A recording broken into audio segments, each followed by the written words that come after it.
Bebê.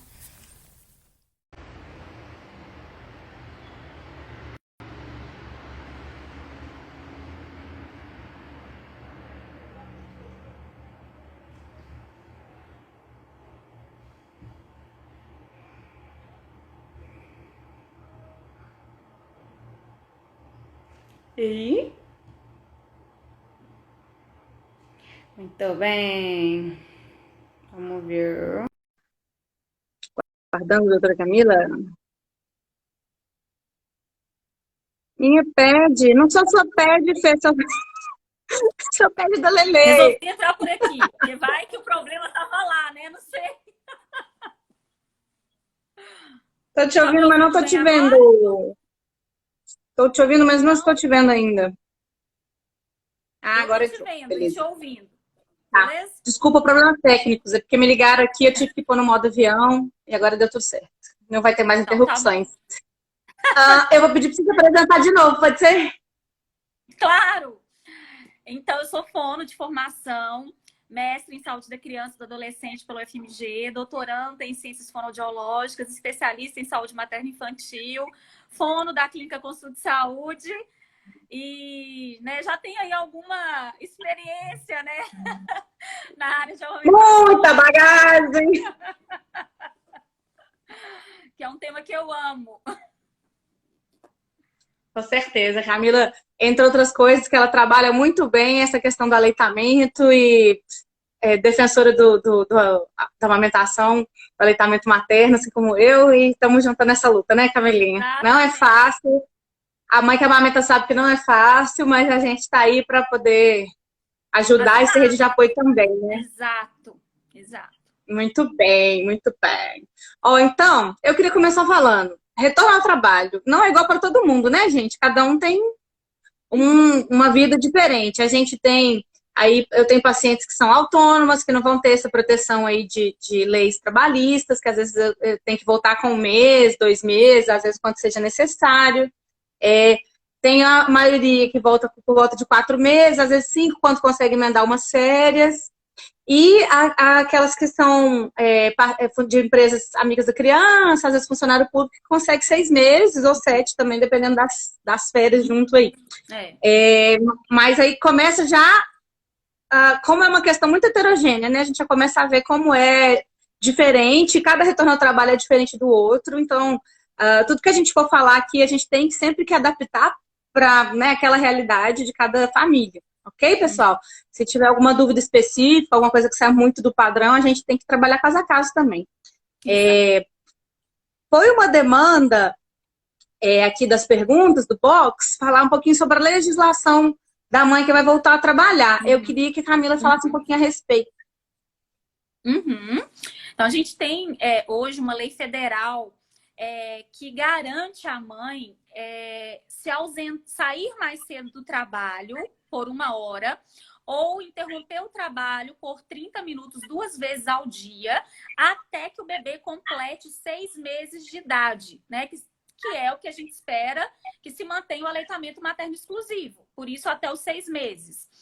É Uhum. possível também, né, em algumas empresas, por exemplo, nas empresas que são chamadas de cidadãs, é possível estender essa licença, né, quando a licença é de 4 meses, por mais 15 dias. Opa! Que seria, na verdade, a computação dessas horas, né? Esses 30 minutos, até completar 2 vezes ao dia, sair 1 hora mais, o bebê os 6 meses, né, daria aí um total de 15 dias. Então, é possível que o médico, né, dê um atestado e que essa mãe leve Uhum. na empresa. Mas é importante lembrar que nem todas as empresas, elas aceitam esse atestado de mais 15 dias, né? Vai depender da empresa. Geralmente, quem aceita são as empresas cidadãs, que são aquelas empresas que têm desconto no imposto de renda, né? Eles têm um incentivo fiscal, então, para fazer essa. Exato, exato. Legal. E tem uma lei aí, né, tramitando no Congresso também para aumentar a licença paternidade, que hoje é de Uhum. 5 dias, para 20 dias. Então, no serviço público, já existem algumas prefeituras, alguns estados que já permitem essa licença de 20 dias, tá? Mas, por exemplo, aqui no estado de Minas Gerais, eles não aderiram à licença de 20 dias ainda. Então, é só 5 dias. Né? No município de Belo Horizonte, a gente tem que os funcionários públicos municipais a licença estendida de 20 dias. Mas então isso ainda vai variar de município para município, de estado para estado, né? É o que a gente acabou de empresa para empresa. E de empresa para empresa. Né? O pai, ele não amamenta, mas ele pode ajudar de infinitas outras formas, né? Com certeza, Colocar esse bebê para rotar, dar banho, ajudar a mãe em algum serviço de casa, levar água para essa mãe, né? Tem muita coisa que o pai pode fazer. Muita coisa. Rede de apoio aí, número 1 vai ser o pai, com certeza. Tá. Exatamente. Então, é importante, né, quando a mulher vai voltar a trabalhar, procurar saber na sua empresa, no seu trabalho, como que quais direitos você tem, se você dispõe dessa licença de 15 dias ou não, se você vai usar essa meia hora no começo e no final. Né? Então, procure ver na sua empresa quais são as possibilidades. Ou, se não, você for autônomo, não tiver empresa, sempre conversar com o pediatra para tentar a gente minimizar esses impactos e manter o aleitamento o máximo possível, né? Exato. Joia. Isso aí. Muito bom. Eu coloquei aqui uma questão para a gente falar, Camilinha, porque é uma demanda de quase todas as consultas das mães que vão voltar ao trabalho, se não é o caso, às vezes, de iniciar a introdução alimentar um pouco mais precoce, com 4, 5 meses, pelo menos uma frutinha, para poder uma mamada a menos e tal. E nisso daí eu já vou responder, né, como pediatra, coisa que eu faço a orientação no consultório. Essa orientação não é minha, é da Sociedade Brasileira de Pediatria e da OMS, órgãos internacionais, que a introdução alimentar não e do Ministério da Saúde, que essa introdução não se inicia antes dos 6 meses, mesmo nesses casos. A gente vai tentar outros métodos, ordenhar, estocar, outra pessoa fornecer o leite materno. Em último caso, complementar com fórmula, se for necessário, se o volume que aquela mulher ordenhar não for suficiente, mas não se recomenda adiantar a introdução alimentar em nenhuma hipótese, aí, por esse motivo, não. Tá? Nós vamos falar todos esses macetes aí, tá, pessoal? Fiquem aí ligadinhos. Então, para a mulher que vai voltar ao trabalho, primeira coisa, se aquele neném amamentar o seio, a gente tem que ter todo um período de planejamento. Né? A gente não... já tive algumas demandas lá no consultório assim, porque eu vou voltar a trabalhar segunda-feira, e aí eu queria saber como é que eu tenho que fazer. Dá certo também, mas é mais apertado. Tudo que a gente consegue planejar, a gente tem mais êxito, né? Exato. Então, se o bebê mama fórmula, desse ponto de vista, não vai ter muita necessidade de planejamento, só vai mudar quem é que vai administrar, com quem que a mãe vai deixar, esse tipo de coisa. Agora, se o bebê amamentar o seio, a gente precisa de ter esse planejamento para a gente poder ver como é que a gente vai fazer, né? Então, começa... Desde quem vai ficar com aquele bebê, vai ficar com a avó, vai para uma escolinha, vou arrumar uma cuidadora. Agora em tempos de Covid, né? Eu vou fazer home office, eu tenho alguém para me ajudar na hora de uma reunião, né? Porque o neném vai chorar, e como é que eu vou fazer? Então você tem que começar por esse planejamento, e isso é para o neném que amamenta ao seio ou não. Já indica esse planejamento aí de quem é a pessoa que vai substituir aquela mãe. A pessoa ou a estrutura, né? No caso, às vezes, uma escolinha e tal. E no restante do planejamento de como que a gente vai fazer para tentar manter esse aleitamento, né? Então, uma outra pergunta que surgiu aqui no box, por exemplo, e que é fundamental nesse processo de planejamento é quanto tempo antes que a gente tem que começar a estocar o leite? Vou deixar para você, Camilinha. Tá bom, Bia. Então, de acordo com a legislação brasileira, né, com o que recomenda a Rede Brasileira de Leite Humano, é que esse estoque ele comece 15 dias antes dessa mãe voltar a trabalhar. Então, ela deve começar a ordenhar esse leite 15 dias antes de voltar para o trabalho. Por quê? Porque, de acordo com a nossa legislação, o leite, ele congelado, ele tem uma validade de até 15 dias. O leite humano cru, né? Aquele leite que não foi pasteurizado, que não passou por aquele processo de superaquecimento, depois um resfriamento, né? Que é o processo de pasteurização, que é feito apenas nos bancos de leite. Então, a gente fala que esse leite que a gente ordenha do peito é o leite humano cru. Então, esse leite, ele vale 15 dias congelado ou 12 horas na geladeira. Mas é importante lembrar que na geladeira não pode colocar na porta. Tem que colocar na prateleira mais próxima ao congelador, porque é o lugar mais frio dentro da geladeira, né? Uma outra coisa importante da gente pensar é como armazenar esse leite. Eu acho que essa é uma dúvida constante também, né?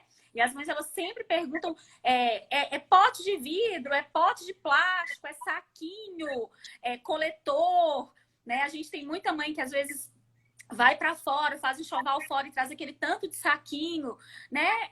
Então, eu estava até comentando com a Bia hoje que tem um estudo de uma enfermeira da USP que ela foi o resultado da tese de doutorado dela e ela concluiu que o ideal realmente é guardar o leite no pote de vidro, porque naqueles saquinhos de plástico, a gordura do leite ficava aderida na parede do pote, né?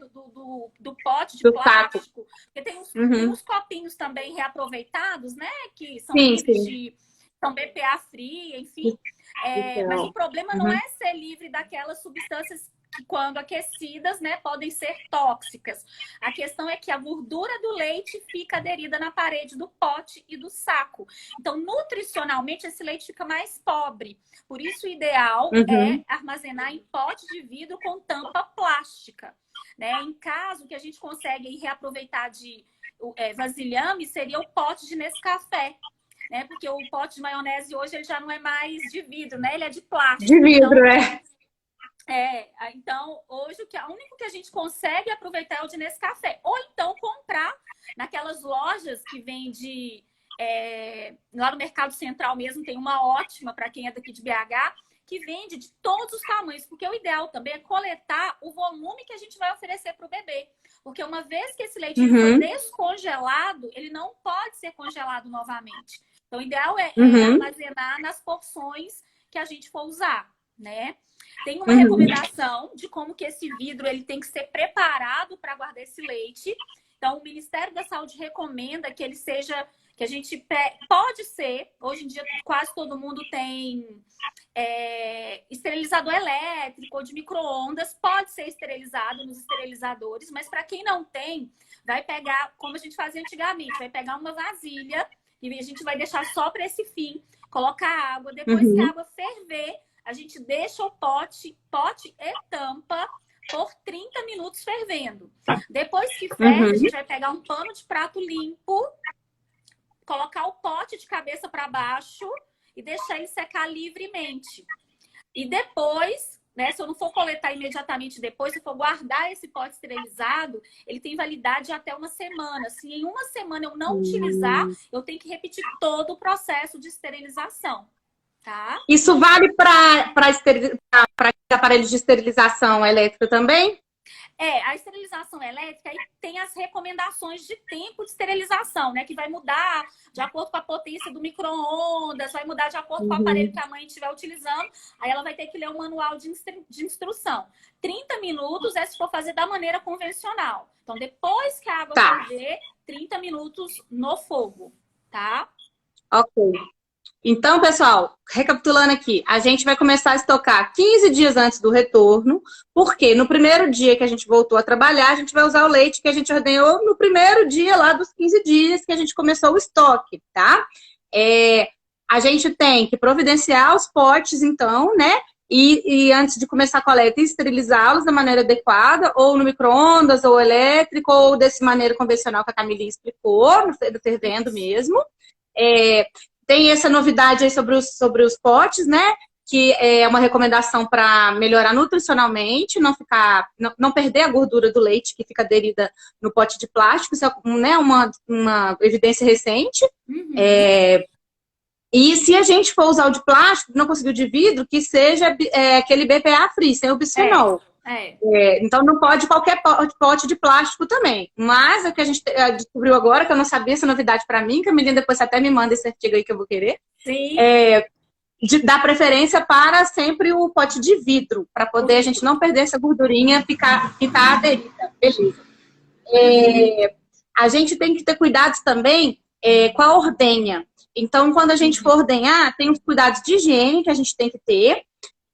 Eu brinco que agora a mãe que ordenha já está preparada para o Covid há um tempão, né? Porque são os cuidados básicos de higiene, que é lavar a mão, prender o cabelo para não ficar caindo coisas ali no material que você vai ordenhar, no leite que você vai ordenhar, tampar a boca e nariz para não cair germes, né, de respiração, ali também no leite. Então, você tem que ter esses cuidados de higiene quando você for ordenhar. E a gente pode ordenhar, a Camilinha vai falar melhor do que eu aí, mas pode ordenhar manual ou ordenhadeira manual ou ordenhadeira elétrica. Dá a sua opinião aí a respeito disso, que eu acho que isso já é bem da sua área. Bom, pode usar ordenhadeira elétrica, não tem nenhum problema, desde que ela seja adequadamente higienizada. E é igual uma madeira, usou e esterilizou. Né? Então, assim, se ela for adequadamente esterilizada, não tem nenhum problema. Porque a técnica de ordenha, ela vai sendo também aprimorada e aperfeiçoada. Tem muitas mães que têm muita dificuldade para fazer uma ordenha manual no início. Mas com o tempo, com a prática, né, vai melhorando né, como tudo na vida. Tudo que a gente pratica vai ficando mais expert, né? Treino, né? É treino. É treino. E tem a técnica correta, claro, né? Eu sempre oriento as mães que estão fazendo ordenha manual. Eu, particularmente, acho muito mais eficiente. A gente consegue ordenhar um volume muito maior, né? Usando a técnica correta num tempo muito menor. E não existe o risco na ordenha manual da gente machucar essa mama, porque quando a mama já tem uma fissura, se eu uso uma ordenha elétrica, eu vou piorar essa fissura. Então, eu nunca recomendo, por conta da pressão negativa, né? Então, nesses casos, assim, é fundamental saber fazer uma boa ordenha manual. Então, eu sempre oriento que a mãe comece fazendo uma massagem circular na mama, sempre da areola para a base da mama, para mobilizar esse leite que está parado. Depois que ela faz essa mobilização em toda a mama, ela vai colocar as mãos como se fosse uma pinça, dessa forma. Sendo que o polegar vai ficar acima da areola e o dedo médio indicador abaixo da areola. E ela vai fazendo um movimento de pinça, apertando e soltando. Não é deslizando os dedos sobre a mama, é só fazendo esse movimento de pinça com uma certa pressão. Porque se não pressionar, o leite não sai. Né? Então, assim, ela é a mais eficiente, que tem menos risco de contaminação, quando feita corretamente vai sair um volume maior, mas não há nenhum problema de usar ordem elétrica, desde que devidamente esterilizada e higienizada, né?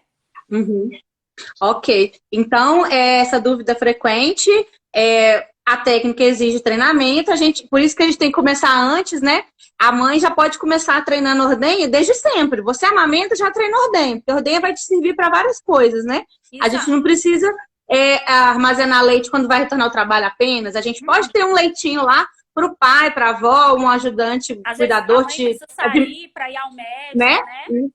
Administrar para o neném. Então, assim, a mãe precisou fazer uma coisa, às vezes, por ela mesma, né, Camila? Assim, às vezes, sei lá, ir no salão, até que agora tá tudo fechado, mas, né? Outra coisa que eu falo muitas vezes, aquela mãe que abriu, né? Eu falo muitas vezes aquela mãe que tá com muita privação de sono, uma mamada, às vezes, que uma outra pessoa consegue dar daquele leite pro neném, já é 1 ou 2 horas que ela vai dormir a mais, faz toda a diferença ali no plantão noturno dela, né? Com certeza. Então, assim, serve para muitas coisas. Então, não deixe para aprender a fazer uma ordenha só quando você precisa retornar ao trabalho. Vai te ajudar em muitos outros casos, e você já deve e pode ir treinando essa habilidade antes, né? Agora, uma coisa importante, Bia, só para comentar também, a maneira como que a gente vai oferecer esse leite para o bebê. Não no sentido de utensílio ainda, tá? A gente vai aquecer esse leite em banho-maria fora do fogo, né? Então, assim, colocou a água para ferver. A água começou a fazer bolha, desliga o fogo e aí coloca o pote de vidro dentro daquela água aquecida, né? Não precisa aquecer demais esse leite, senão o leite acaba perdendo muita propriedade. É só realmente para quebrar o gelo, né? Porque o leite que sai do peito, ele sai em temperatura ambiente, ele não sai quente.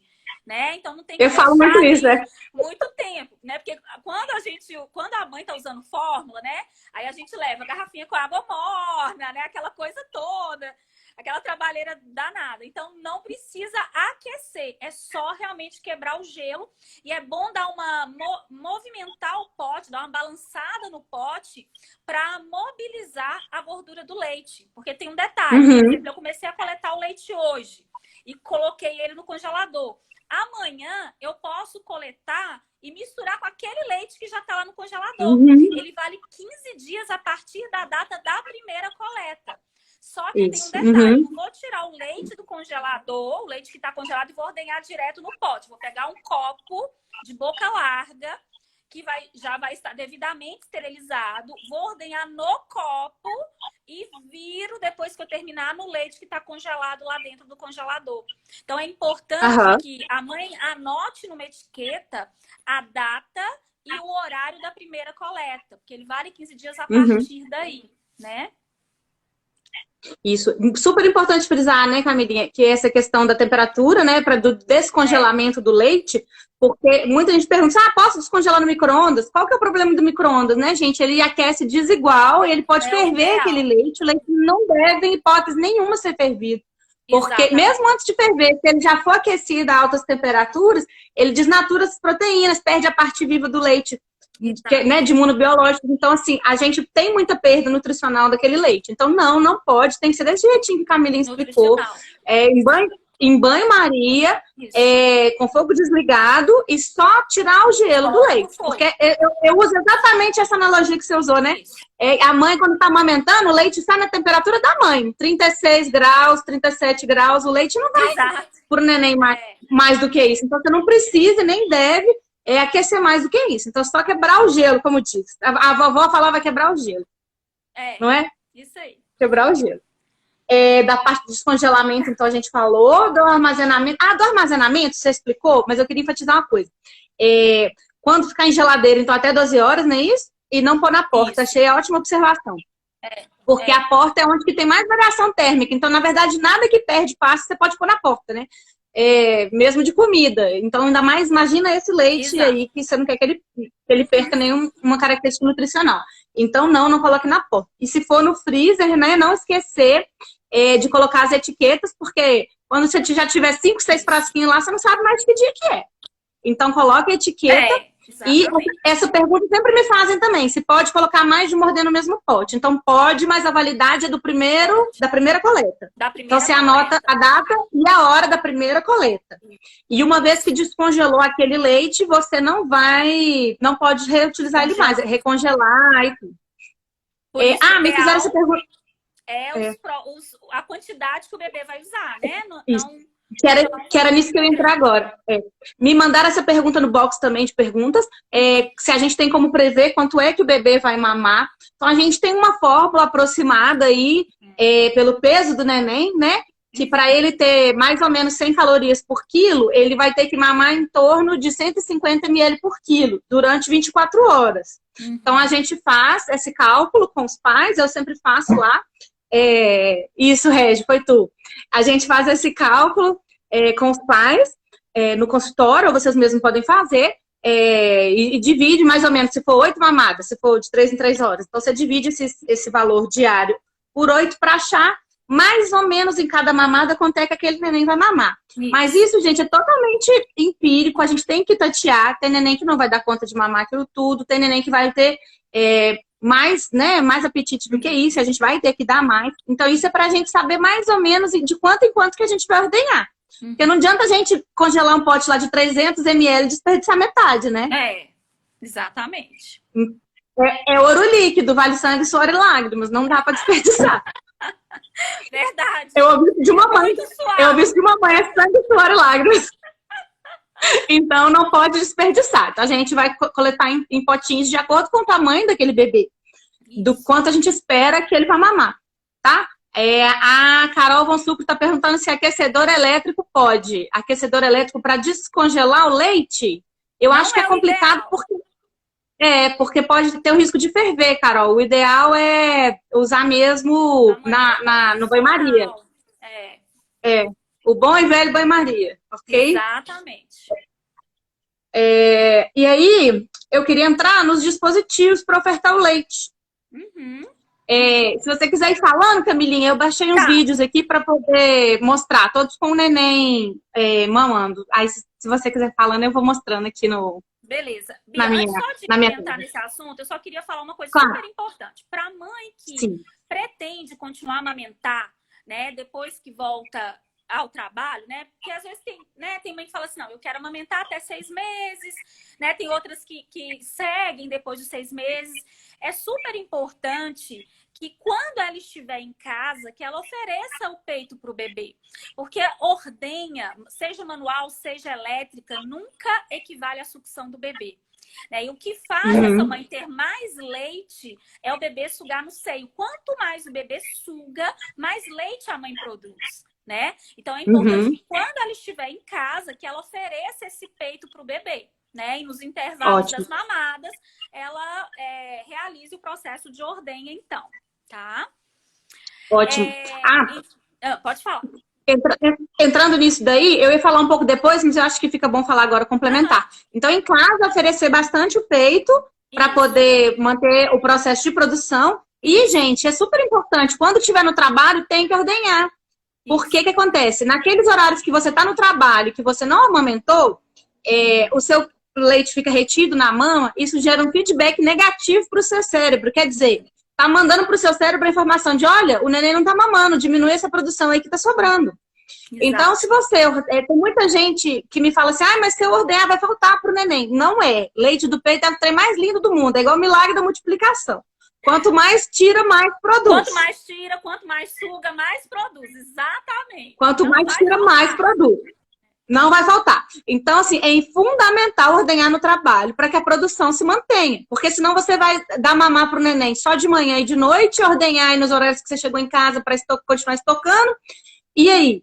Como é que seu corpo vai entender que você continua amamentando, né? Porque seu corpo Exato. não tá vendo ali, né? Assim, os seus neurotransmissores não sabem o que está acontecendo. Então, você tem Uhum, que manter essa informação para o seu cérebro que o leite está sendo usado, tá? Então, é uhum. super importante.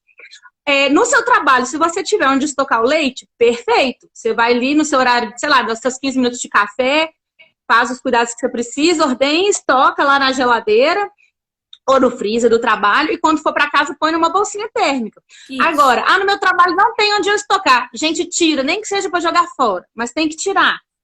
Dá Sim. dó jogar fora? Dá muita dó. Dá dó demais da conta, mas tem que tirar. Porque se a gente não ordenhar, a produção diminui. Então, isso é Isso. fundamental, tá? Exato. Fundamental. Então, para os dispositivos agora? Vamos. Então, Beleza. essa é uma pergunta, né, meio polêmica, né, Bia? Uh, Porque existe o risco do bebê desmamar se a gente introduz outro utensílio? Existe. Significa que todos os bebês vão desmamar? Não. Né? Depende de características dessa criança, depende da frequência com que eu ofereço esse utensílio para o bebê, depende de uma série de fatores, mas existe um risco.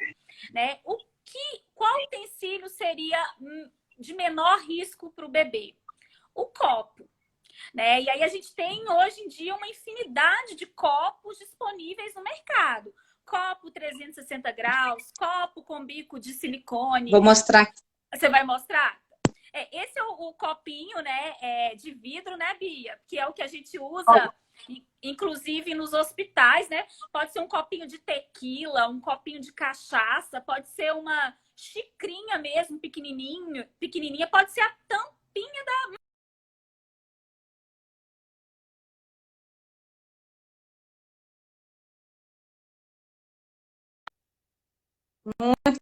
Tenho ele.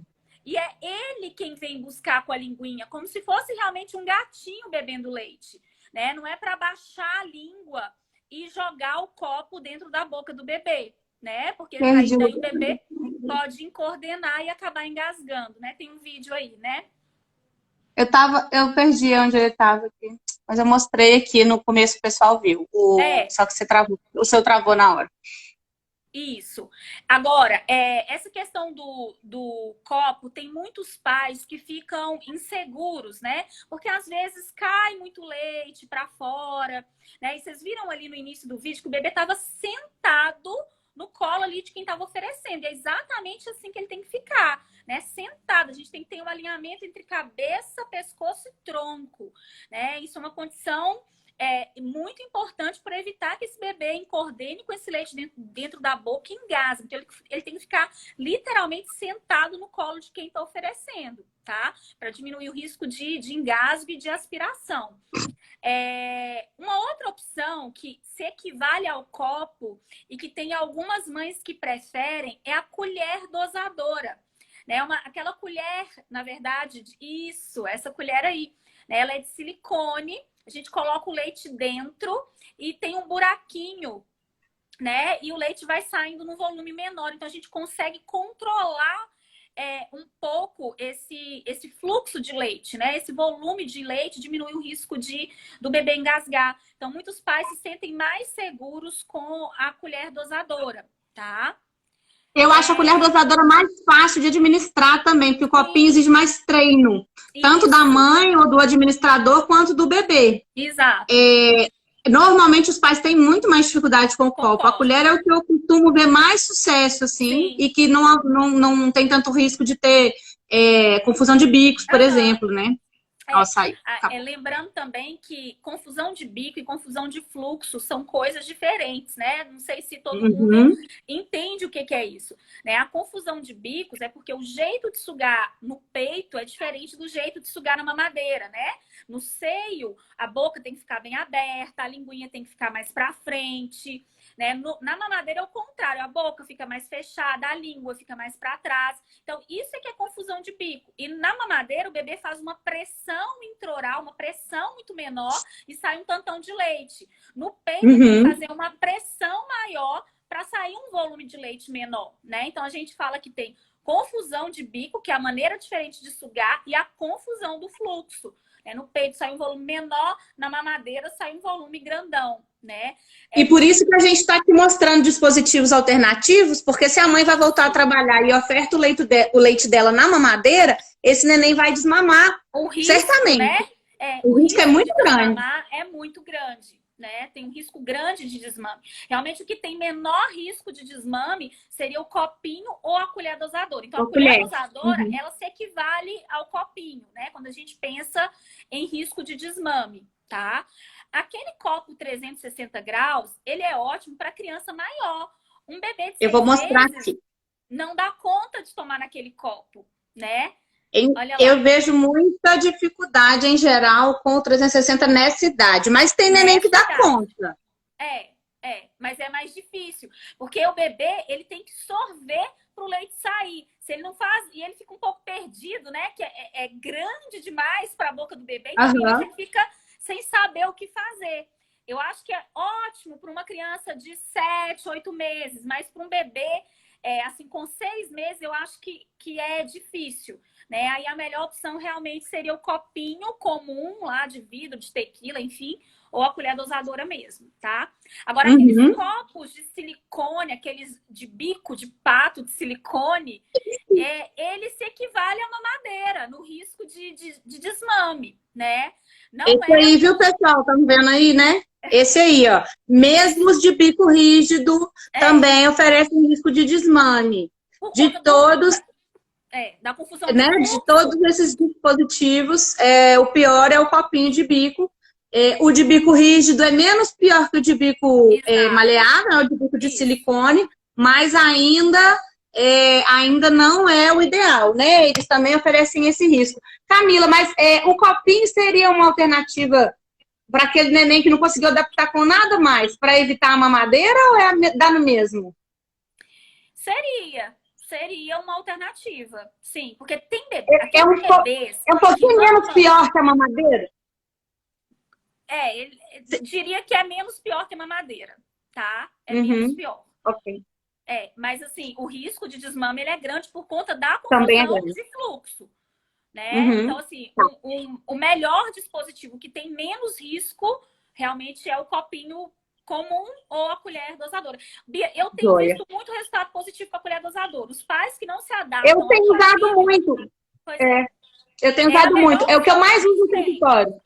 É o que eu mais uso no consultório. Agora, com Ótimo. E relação os às pais mamadeiras adaptam bem. também, eu até falo assim, que tem pais que não se adaptam, né, a nenhuma dessas alternativas que a gente dá e acabam oferecendo a mamadeira para o bebê. A questão da mamadeira, assim, tem algumas aí no mercado que são melhores e eu não sei se é a sua realidade, mas elas costumam perguntar nas Claro. consultorias de retorno ao trabalho, né? Sim, Qual sim, mamadeira sim. é a melhor? Aí eu falo assim, a menos pior, né, É isso que eu ia digamos falar. Olha, assim, melhor não tem não, mas a menos melhor não pior tem.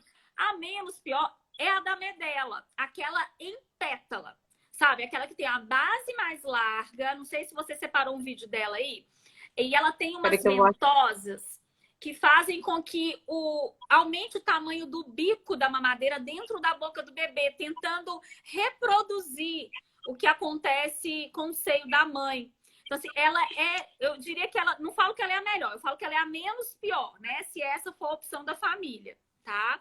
Mas o risco de A desmame pétala é da Avente, né? Não, Camila? é da Avent, aquela da Avent. Falei o É. quê? Medela? Aham. Falei errado. É a da Avent. Falou, é. É. Desculpa, é a Peraí da que eu Avent, tô a em achando ela pétala. aqui. Aquela que tem umas ventosas. Não, eu tô vendo se eu acho um vídeo. Pessoal, não é merchan, a gente não tá recebendo dinheirinho de nenhuma Nada! dessas Não tem empresas. conflito de interesse. Não, isso é importante falar. É, É, eu achei, não achei vídeo, mas tem a foto para mostrar aos pais aqui. Enfim, essa que ela dá essa. E diz que o fluxo também fica um pouco mais, entre aspas, dificultado, né? E aí o ela tem de bebê vários tem que fazer tamanhos, aquele né? esforço. Exato. Vou te mostrar aqui, pessoas vão virar. Aqui, ó, que inclusive tá para Isso, fazer ver os bicos aqui, ó. Aí tem isso, vários tamanhos. Aqui, deixa eu mostrar isso. com cursor. Aqui, com cursorzinho. Então, ó, pro pequenininho, que não é o nosso caso, nós vamos aqui, É, 6 meses ou mais. Quer dar um é, fluxo maior, ela tem essas ventosas aqui, ó, que a Camilinha falou. isso. Às vezes, Bia, mesmo para o bebê lá com 6 meses, a gente pode usar um bico menor para dificultar a vida dele mesmo, né? Pode usar o Uhum, bico com o fluxo menor, para ele fazer um pouco mais de esforço para mamar ali, para ver se a gente diminui o risco da confusão de fluxo. Agora, lembrar joia. também que é para dar, né, quando a mãe não estiver em casa. Quando ela estiver em casa, é aleitamento materno livre demanda. A gente volta para o aleitamento em livre demanda, né, para manter essa produção bacana, tá? Tem mais uma coisa que eu acho que é importante falar. Muita mãe fala assim, mas o neném é grande, mama muito, eu não consigo ordenhar tudo, o volume, porque é o que você falou, né? A ordenha, por mais bem É, feita que seja, não dá a eficiência toda que a sucção do neném dá. exato. Então, pessoal, existem protocolos, existem coisas que a gente pode tentar fazer para aumentar a produção da mãe, antes do retorno ao trabalho, para que essa mãe consiga ordenhar mais. Então, assim, pergunta para o seu pediatra, ou veja como uma consultora de aleitamento. Eu vejo isso, Camila, assim, às vezes os pais acham que consultora de aleitamento é só para quando o neném nasceu e está com dificuldade de começar a pegar no tranco a mamar. E não, uma consultoria de aleitamento nessa fase de retorno ao trabalho, eu acho muito legal e um dinheiro muito bem investido, porque vai te ajudar a consertar sua ordenha, a treinar sua Sim, ordenha, esses protocolos de aumento mesmo de produção, que são jeitos que você faz a ordenha, em vez de fazer direto, você faz um período para um período, né? Que é aquele protocolo PAMP. Então, isso. tem coisas que a gente pode tentar fazer para aumentar a produção, para que você consiga ordenhar mais e conseguir estocar esse volume todo que o neném precisa. Então, assim, Uhum. pergunte para o seu pediatra, veja como indicação de uma consultora, uma boa consultora, para te ajudar nisso, porque tem coisas para serem feitas, assim, não é na cara e na Sim, coragem, não. Dá sim, para sim. dá para se preparar de maneira melhor para esse momento, Aham. né? Exato. Deixa eu ver, acho que eu falei, ó, do nosso checklist aqui, que não podia faltar, já tá tudo aqui. Deixa eu ver se teve Aham. alguma pergunta que a gente não respondeu importante. Se podia reutilizar. Tá. O leite. Não, beleza. Não, a gente respondeu tudo aqui. A Sara mandou uma pergunta aqui também. Tem mais alguma outra coisa que você queria acrescentar aí que eu não falei? Que não tá nesse checklist nosso? Eu acho né, que essas questões da gente pensar aí, né? Eu acho que a gente já falou tudo, assim, que é mais importante, né? Como ordenhar, quanto tempo antes. Só tem uma questão que às vezes as pessoas perguntam, porque às vezes leu alguma referência de outro país sobre o armazenamento do leite, né? Ah, ótimo. Uhum. Tem alguns países, por exemplo, Estados Unidos e Canadá, que eles recomendam armazenar o leite em congelador por até 3 meses. Né? Não é a recomendação do Ministério da Saúde nem da Rede Brasileira de Bancos de Leite Humano. Então, a nossa recomendação é o que a gente falou, é por até 15 dias no congelador, até 12 horas na geladeira. Por quê, gente? Lá são países de climas mais frios, né, do que o Brasil. Os refrigeradores são diferentes dos nossos, né? Não tem risco de pico de energia. É uma outra realidade. Então, a gente não pode trazer para a nossa realidade o que outros países recomendam, tá? Então, as nossas regras de segurança, né, principalmente quando a gente pensa em doação de leite, elas são muito mais rígidas e têm que ser muito mais rígidas mesmo, né? Uhum. Eu sempre oriento seguindo o que o Ministério da Saúde preconiza, né? Que é essa orientação aí de guardar o leite congelado por até 15 dias, tá? Aproveitando que você falou sobre a doação, eu até fiz um post esses dias para trás, que os bancos de leite têm pedido ajuda, pessoal, porque diminuiu muito a doação. E os nossos bebês internados, principalmente os prematuros, eles se beneficiam desse leite, porque às vezes as mães, né, as próprias mães deles, ficaram grávidas, foram para o CTI ou não estão conseguindo amamentar.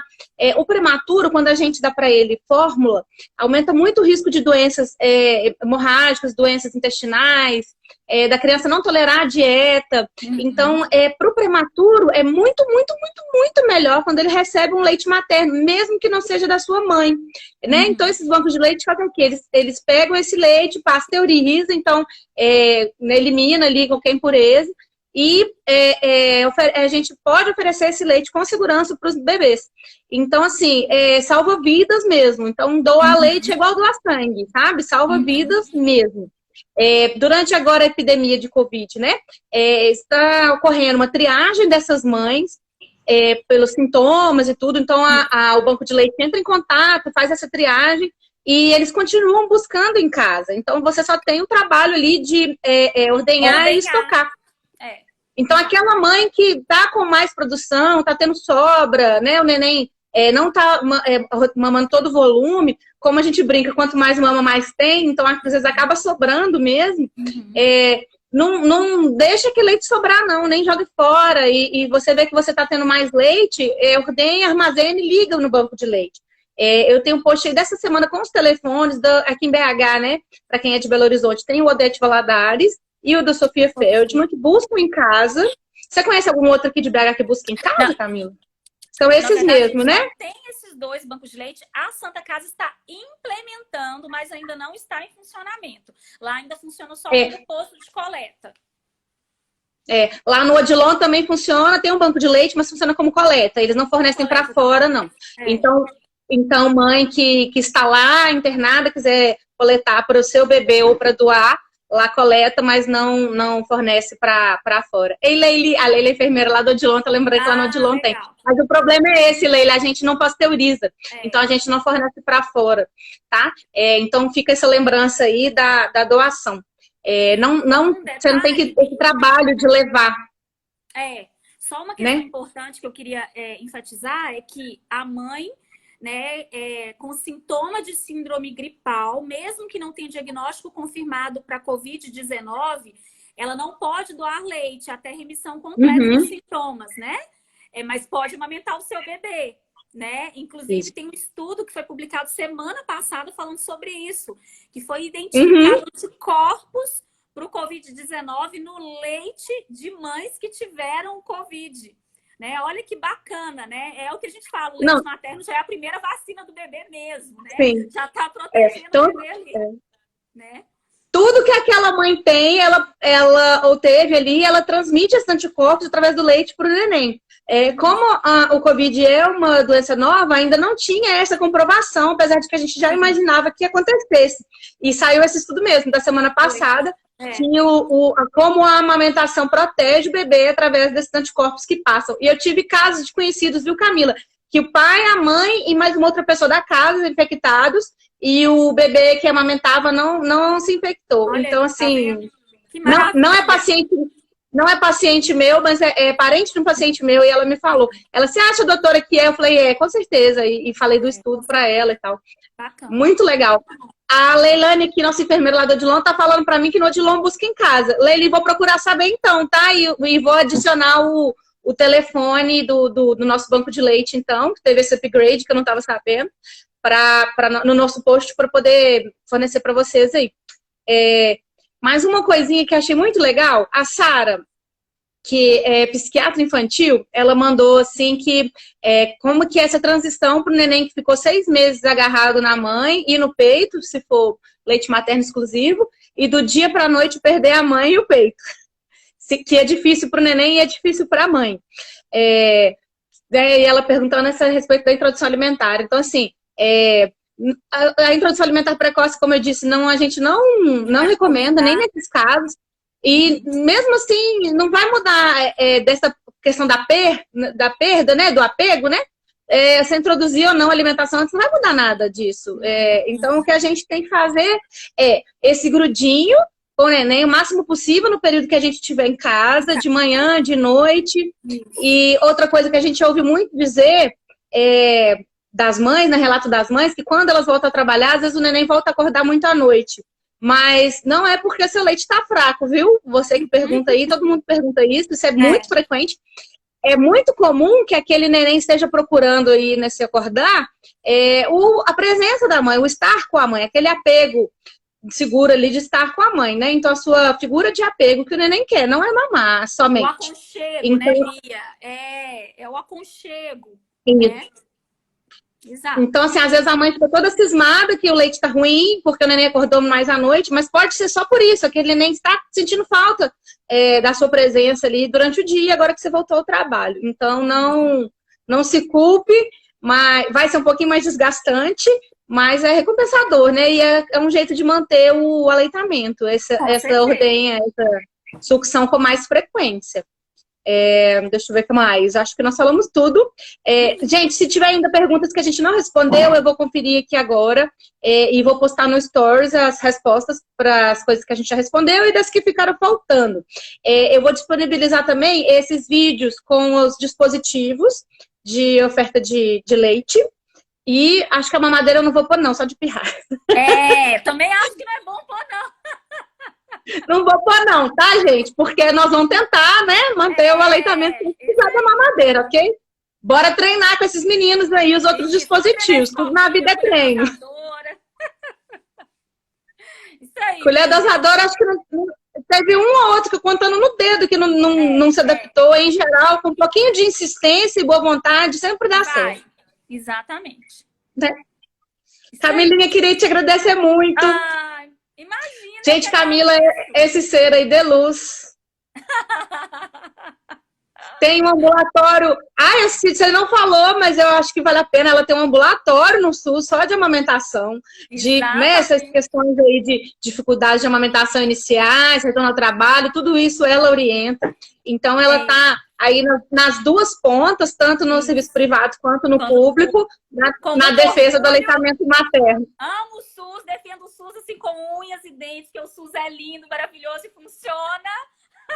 E funciona, né? Exatamente. Eu acho que não tem que ficar restrito a quem pode pagar uma consultora, não. Vamos tentar dispersar isso aí, capitularizar essa ideia. Quais são os centros de saúde, né? Que a gente atende. Na verdade, o nosso centro de saúde ele é tanto posto de coleta de leite humano quanto ambulatório de amamentação. A gente tem os dois serviços, no Centro de Saúde Vila Maria e Marcelo Pontel, que ficam na Regional Nordeste. Né? É claro que a prioridade é atender os pacientes da área de abrangência, mas se chegar lá com dificuldade, eu dou um jeito e atendo, tá? Sempre muito bem. Sensacional. Então tá bom, Camilinha. Muito obrigada. Gente, se vocês precisarem da Camila, ela está disponível. Ela está disponível lá no Insta. O Insta dela é esse daí que ela ligou agora. Tem o Insta do Consulte Saúde. Isso. Que é o consultório. No Insta da Consulte Saúde, a gente coloca também, né, muitos posts sobre desenvolvimento infantil, amamentação, né, tudo voltado aí para essa área de saúde materna infantil. Então, depois curtam a página da clínica também, né, no Insta. É um Instagram muito legal esse da Consult. E vocês têm uns cursos, né, de vez em quando. Então, também é legal para ficar sabendo dos cursos. Bom, em primeira mão, vou falar aqui agora que a gente vai lançar o curso online para os pais, a chegada do bebê. Onde a gente vai tirar dúvidas sobre a amamentação, falar sobre os cuidados iniciais do bebê. Então, tá para sair aí. Já já a gente publica. Quando você já tiver o layout, você me manda que eu posto aqui também para o pessoal ver. Combinado, Bia. Obrigada. Então tá bom, querida. Um beijo enorme. Tchau, pessoal. Fiquem com Deus aí.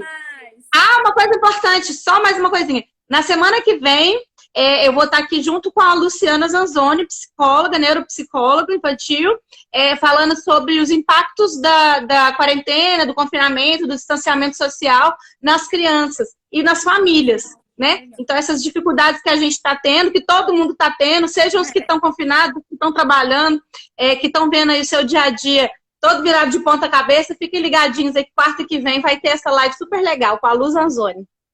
Beijo pra vocês. Beleza. Tchau, Beijo, tchau. Tchau, tchau. Bebê.